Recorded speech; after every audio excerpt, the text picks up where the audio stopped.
প্রবল বৃষ্টির মধ্যে বাচ্চা দুটোকে নিয়ে কোথায় গেলাম, রাতে কি খাবার বানালাম যেটা তোমাদের সবার পছন্দ নাও হতে পারে। Welcome back to my channel লিপি সিম্পল ব্লগ। সবাই কেমন আছো? নিশ্চয়ই ভালো আছো, আর আমিও ভালো আছি। এই যে বাচ্চা দুটোকে নিয়ে ছুটলাম বৃষ্টির মধ্যে, প্রচণ্ড বৃষ্টি হচ্ছে। কোথায় যাচ্ছি বলো তো? বাচ্চা দুটোকে টিউশনে দিতে যাচ্ছি। এই দেখো কি বৃষ্টি, প্রচণ্ড বৃষ্টি। বৃষ্টির মধ্যে ওদেরকে টিউশনে পৌঁছে দিচ্ছি। এই যে বসে আছে দুজনে। আর দেখো না কি আর করবো, ওদেরকে পৌঁছে দিয়ে আবার যাবো হচ্ছে আমি ডিউটিতে। তাই একটু ক্যামেরা বন্দি করে নিলাম। যে বৃষ্টি হচ্ছে সেই বৃষ্টি, ওদেরকে আর একা ছাড়লাম না, তাই একটু পৌঁছে দিচ্ছি আর কি। বৃষ্টির মধ্যে ইউবে ছোটোতে এই যে দুজন বসে আছে রেইনকোট পরে।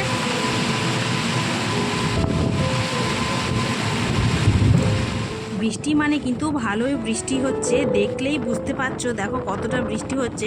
প্রতিদিন বাড়ির ছেলেরাই দিয়ে আসে, এত বৃষ্টি দেখে কেউ যেতে চাইছে না, বলছে টিউশনই যেতে হবে না।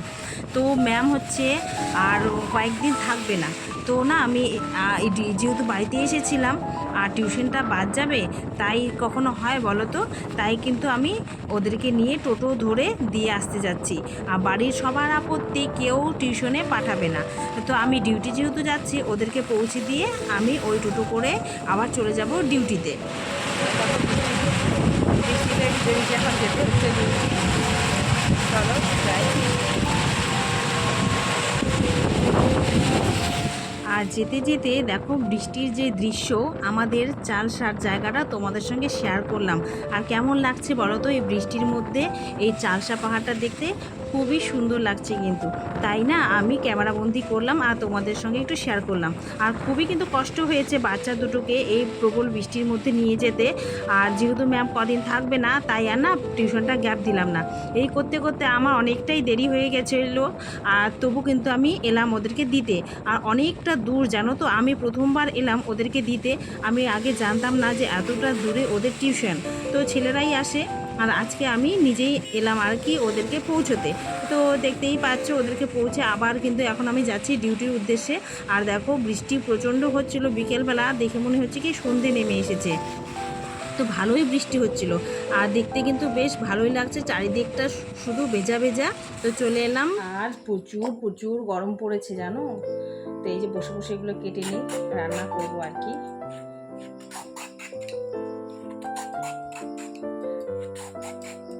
আর ডিমও আছে, যে শুটকি মাছ খাবে না সে খাবে ডিম। আমাদের বাড়িতে লোকজন বেশি তো, তাই সবার পছন্দ পছন্দ অনেক রকমের। সবার মন জুগিয়ে রান্না করা মুশকিল। তো করতে ইচ্ছা করছে আর কি, অনেকদিন ধরে করা হয়নি। অনেকে তো আবার খাও না শুটকি মাছ, আমার বেশ ভালো লাগে কিন্তু খেতে। চলো আমি কেটে নিই, আগে কেটে নিয়ে তারপর হচ্ছে ফিরে আসছি।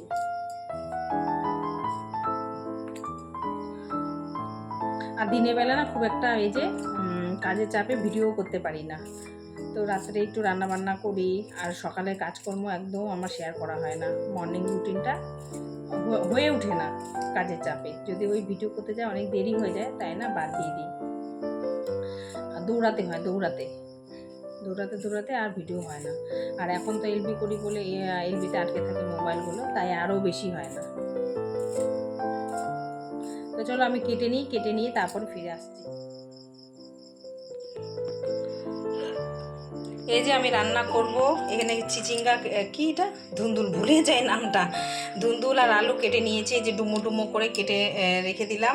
আর এখানে হচ্ছে পেঁয়াজ, লঙ্কা, আদা আর রসুন একটু নিয়ে নিয়েছি।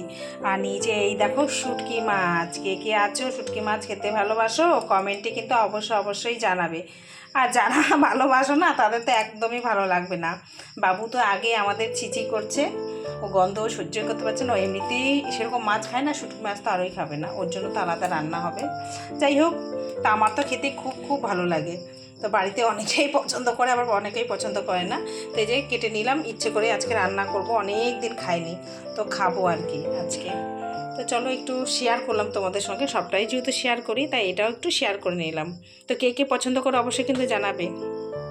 আর এদিকে কিন্তু আমি খুব সুন্দরভাবে কিন্তু নিট অ্যান্ড ক্লিনভাবে যে শুটকি মাছটাকে হচ্ছে পরিষ্কার করে নিয়েছি। এটা তো আলাদা রকম জিনিস, তো এটা ভালো করে কিন্তু গরম জল দিয়ে অনেকবার ধুয়েছি, একদম পরিষ্কার করে নিয়েছি। এখন এটার মধ্যে লবণ আর হলুদ মেখে ভেজে নেব। এর মধ্যে এখন আমি লবণ আর হলুদ দিয়ে দেবো, দিয়ে একটু মেখে নেব।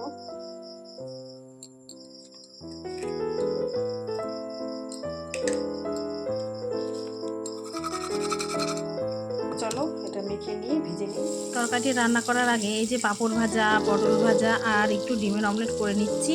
আর ডাল তো রয়েছে, আর যারা শুটকি মাছ দিয়ে খাবে না তারা এটা খাবে আর কি। তেলে কিন্তু ভেজে নিচ্ছি ভালো করে, যাতে বেশি গন্ধ না করে।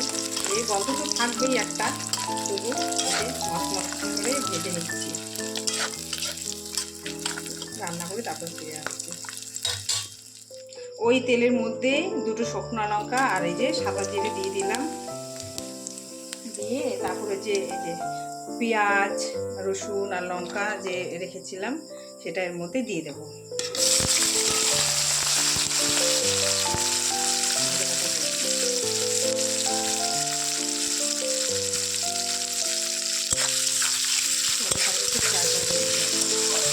এই দেখো লঙ্কা, তারপরে হচ্ছে একটু আদা দিয়েছি, রসুন পেঁয়াজটা ভালো ভালো করে নিয়েছি, আর এই যে ঝিঙ্গা আলুটা কেটে নিয়েছি এটা এর মধ্যে।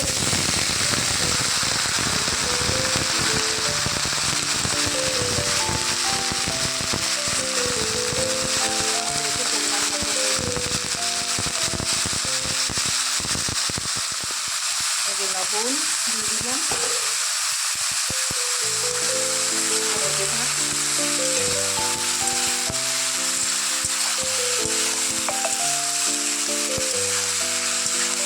এভাবে রান্না করা খেলে খেতে ভালো লাগে।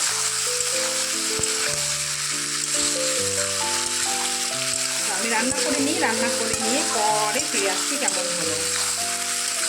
কেমন তো তরকারি থেকে কত জল ছেড়েছে, আমি কিন্তু এর মধ্যে কোনো আর জল অ্যাড করছি না, এদিকে হচ্ছে ঢেকে দিচ্ছি, আলুগুলো হচ্ছে সিদ্ধ হয়ে যাবে। এই যে তরকারিটা কিন্তু কষানো হয়ে গেছে, সেই মধ্যে না ওই ভেজে রাখা মাছটা, শুটকি মাছটা দিয়ে দিলাম, দিয়ে দিয়ে আর একটু কষিয়ে সামান্য জল দিয়ে আলুটা সিদ্ধ হয়ে গেলে কিন্তু নামিয়ে দেবো। আমার তরকারি রেডি, খেতে দুর্দান্ত লাগে। যারা পছন্দ করো আর যারা খাও না তারাও একবার থেকে খেয়ে দেখতে পারো, খারাপ লাগবে না। অনেকে আসলে গন্ধটা সহ্য হয় না, তো তাই তবে কিন্তু খেতে টেস্টি লাগে। এভাবেও কিন্তু নামাতে পারো কষা কষা করে, বেশ ভালোই লাগে খেতে। তো কালারটা অন্যরকম আসছে কালারের মধ্যে, কেন বুঝতে পারছি না। তো যাই হোক তরকারিটা নামিয়ে নিই, তারপর বন্ধুরা আমি শুটকি মাছ দিয়ে ধুন্দুল দিয়ে আলু দিয়ে কিভাবে রান্নাটা করলাম তোমাদের সঙ্গে শেয়ার করলাম। আর কেমন হয়েছে রেসিপিটা অবশ্যই কিন্তু কমেন্টে জানাবে।